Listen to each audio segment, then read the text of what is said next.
Welcome to Echoes of the Unknown, the podcast where we'll be exploring some of the world's most fascinating unsolved mysteries. I'm Jack Montgomery, and today we're digging into the death of the trailblazing media figure, Dorothy Kilgallen, which remains one of journalism's most compelling mysteries. She was found dead one morning in her Manhattan townhouse, her death the result of a lethal combination of alcohol and sleeping pills. Although officially ruled an accidental overdose, many believe she was murdered to stop her from revealing new evidence about the assassination of President John F. Kennedy. Kilgallen earned tremendous respect as a hard-hitting journalist, prominent newspaper columnist, and major television personality in the mid-20th century. She appeared for 15 years as a regular panelist on the popular TV game show, What's My Line?, while at the same time maintaining her reputation for fearless reporting. Kilgallen was born in Chicago on July 3, 1913, but her family moved around during her childhood, eventually relocating to New York City. She was born into a journalism family. Her father was James Kilgallen, one of the most respected journalists of his time. She briefly attended the College of New Rochelle. However, she left college to follow in her father's footsteps, taking a job with the New York Evening Journal in early 1931, before she turned 18. In 1936, she entered a competition against reporters from two other New York newspapers to see who could travel around the world the fastest. Kilgallen was the only woman to compete and came in second place, and the exposure made her a celebrity. She turned the experience into a book, Girl Around the World, and co-wrote the screenplay for the 1937 movie Fly Away Baby. Soon after, she started writing a column, Voice of Broadway, which was syndicated in more than 140 newspapers. In 1950, she became a regular panelist on What's My Line?, continuing in the role until her death. Kilgallen quickly distinguished herself as more than just another media personality. She became known for her uncompromising approach to crime reporting, taking on dangerous assignments involving mob figures and high-profile trials. Her coverage of the Sam Shepard trial and exposés on police corruption demonstrated her commitment to uncovering the truth, regardless of the consequences. The pivotal turn in Kilgallen's career came with her deep dive into the investigation into the JFK assassination. On September 3, 1964, she conducted an exclusive interview with Jack Ruby, the Dallas nightclub owner, who shot and killed Lee Harvey Oswald just 2 days after Oswald assassinated the president. Kilgallen was the only journalist known to have interviewed Ruby privately, and she never revealed how she secured that interview. The interview took place in Dallas, Texas, while Ruby was in jail awaiting trial for Oswald's murder. Kilgallen did not record or publish a full transcript of the conversation, but she wrote cryptically about it in her subsequent columns. She hinted that Ruby had told her things that contradicted the official narrative of the JFK assassination, and her columns revealed deep skepticism about the official line. In the months leading up to her death, Kilgallen reportedly told close friends that she was going to blow the JFK case wide open. She said she had gathered new evidence and she was writing a book. She openly challenged the Warren Commission's findings and suggested possible connections between the assassination and organized crime figures, particularly focusing on New Orleans crime boss Carlos Marcello. She allegedly told her lawyer, "I'm going to break the real story and have the biggest scoop of the century." Kilgallen published Ruby's testimony to the Warren Commission in closed-door hearings before its official release, vowing, "I'd rather die than reveal the source." It was reported that the FBI had her under surveillance. On November 8, 1965, the morning after one of her regular appearances on What's my line? 52-year-old Kilgallen was found dead in her Manhattan townhouse. The circumstances of her death raised immediate red flags.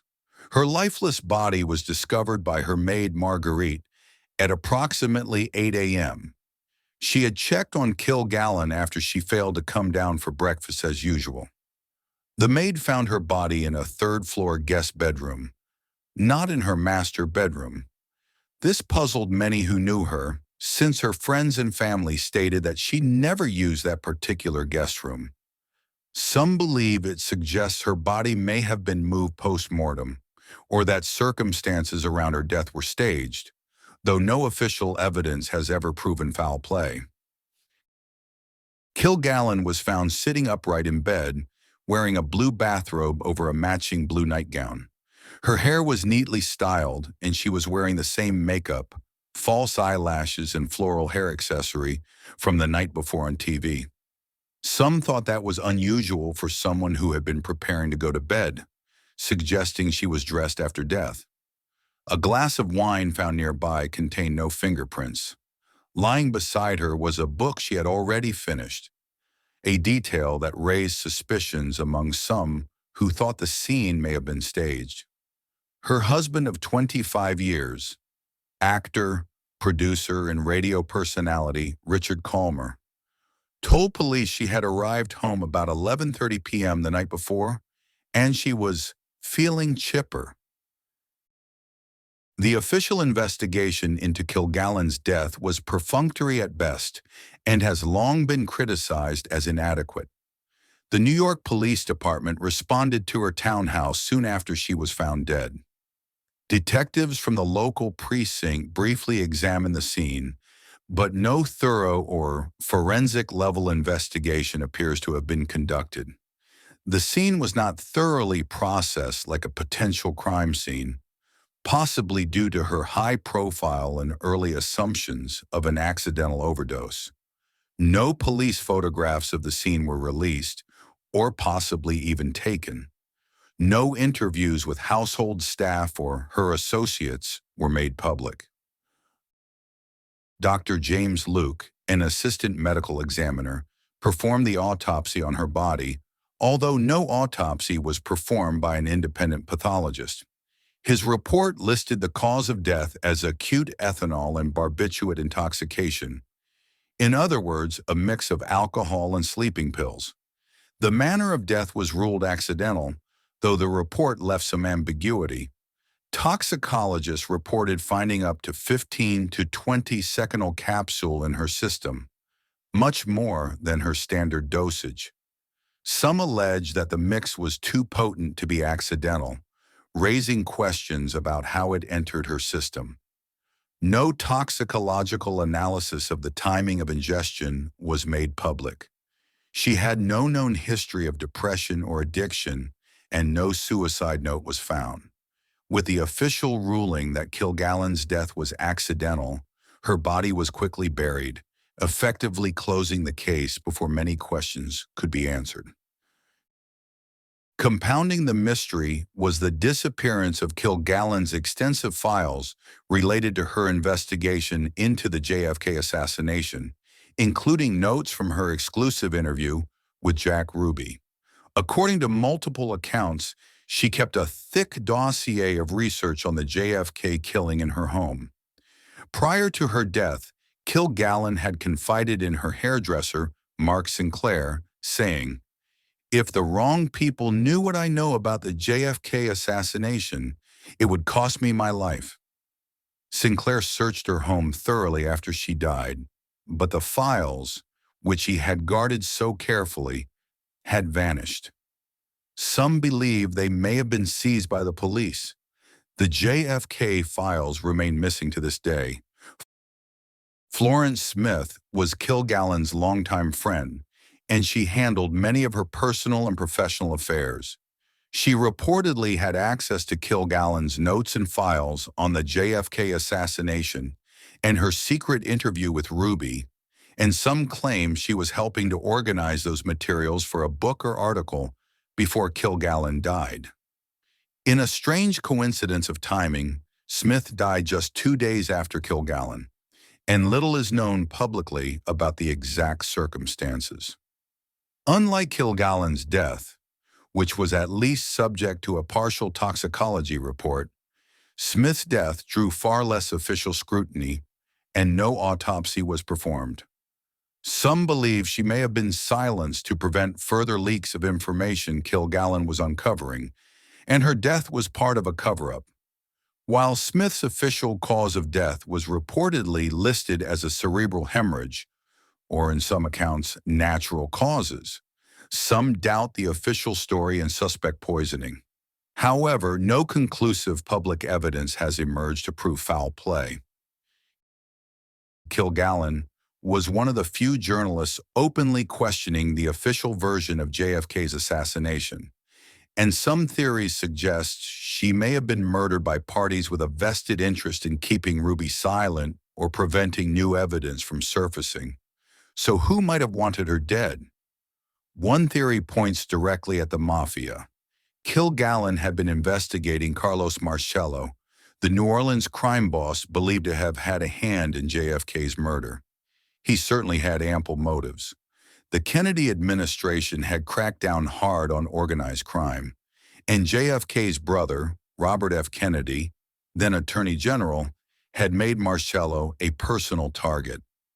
The mafia connection theory gains further credibility when considering documented CIA recruitment of mob figures, including Marcello, in plots against Fidel Castro during the early 1960s. Kilgallen had been investigating potential ties between Marcello, Oswald, and Ruby. In the decades since Kilgallen's death, many researchers, authors, and former law enforcement officials have called for a new investigation. Journalist and former criminal defense attorney Mark Shaw argued in his books The Reporter Who Knew Too Much and Denial of Justice that the official ruling that her death was accidental, a toxic mix of booze and barbiturates, was wrong and unfairly smeared Kilgallen. In recent years, Shaw has led calls for a new investigation, arguing that evidence clearly points to homicide rather than accident or suicide.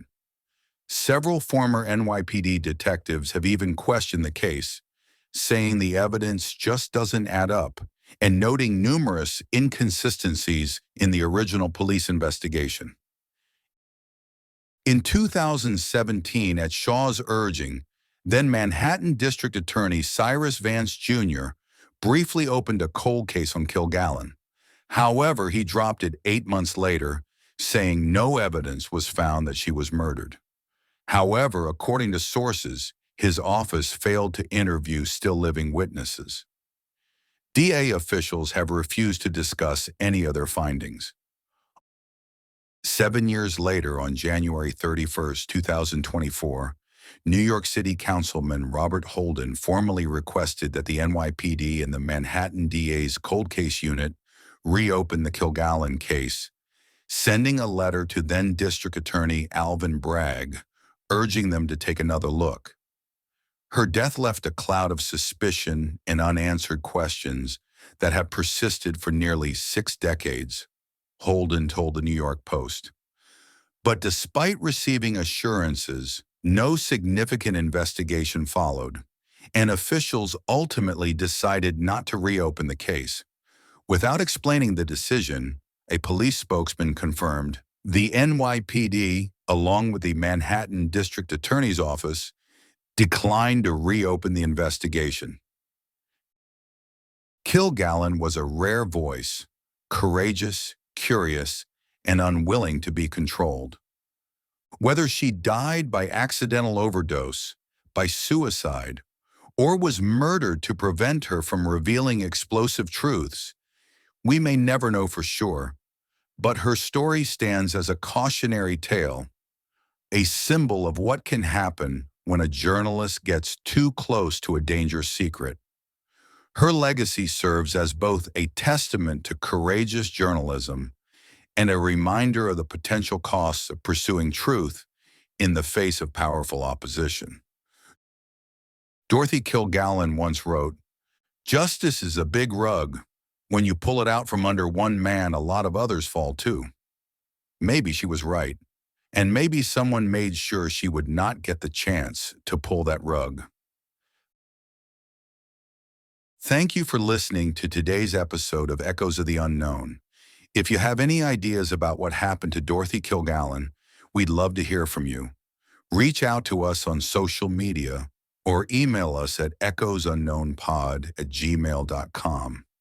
And if you found this story compelling, please don't forget to subscribe, leave a review, and share with fellow mystery lovers. Until next time, stay curious, stay vigilant, and remember, even the most elusive answers often come to those who keep asking the right questions.